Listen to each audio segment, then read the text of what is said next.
my travels have taken me to Santa Ana, which is in Orange County. And the cemetery I'm at is Fairhaven Memorial Park, where there's two names I'm going to find. Will you know them? Let's find out. So entering the Garden Courts Mausoleum,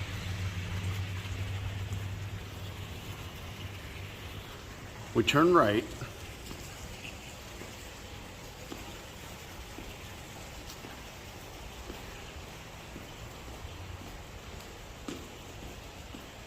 And then take another right, and this is Rose Alcove. And at niche 614 is the final resting place of Pamela Courson. Born December 22nd, 1946 in Weed, California, Courson met Jim Morrison, the lead singer of the Doors, at the London Fog nightclub on Sunset Strip in 1965. She was an art student at LA City College. They had an open relationship, which at times became intense and off again, on again, as they both maintained relationships with others while still being committed to each other in their own way. On July 3rd, 1971, Morrison was found dead in the bathtub of his Paris apartment at 6 a.m. by Courson. While the official cause of death was listed as heart failure, there was no autopsy performed because it was not required by French law. Courson said that Morrison's last words were, "Pam, are you still there?" Several individuals claim that his death was from an accidental heroin overdose, but due to lack of autopsy, their statements could not be confirmed. His death occurred 2 years to the day after Rolling Stone guitarist Brian Jones and 9 months after the deaths of Jimi Hendrix and Janis Joplin. These deaths of popular musicians at the age of 27 would lead to the 27 Club urban legend. Following Morrison's death, Courson continued to live in Los Angeles. And on April 25th, 1974, Courson died from a heroin overdose, and like Morrison, she was 27 when she died. Pamela Courson was portrayed by Meg Ryan in Oliver Stone's 1991 film, The Doors.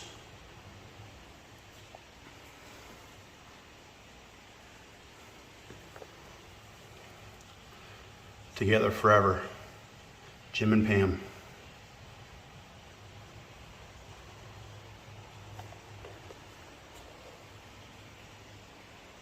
Now we find ourselves on J Lawn, lot 522, space B, and we find the final resting place of legendary guitar maker Leo Fender.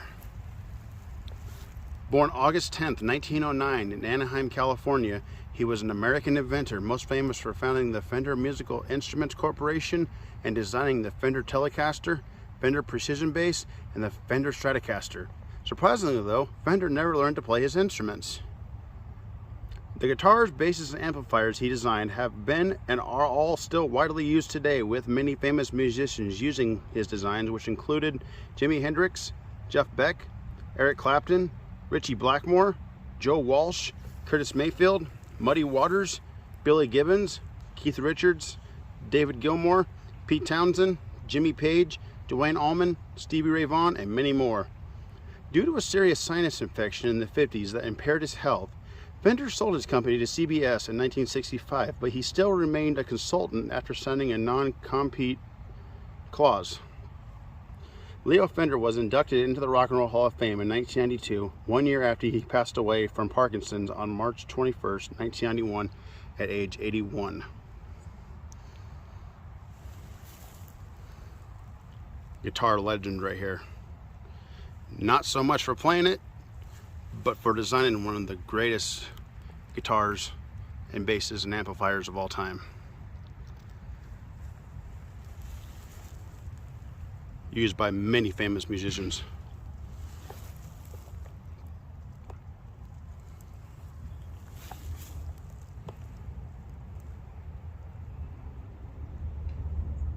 That will conclude my tour of Fairhaven Memorial Park here in Santa Ana.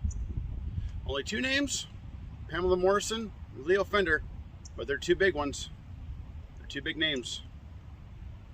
It's Codeman Travels, reminding you to travel, experience, live. See you next time.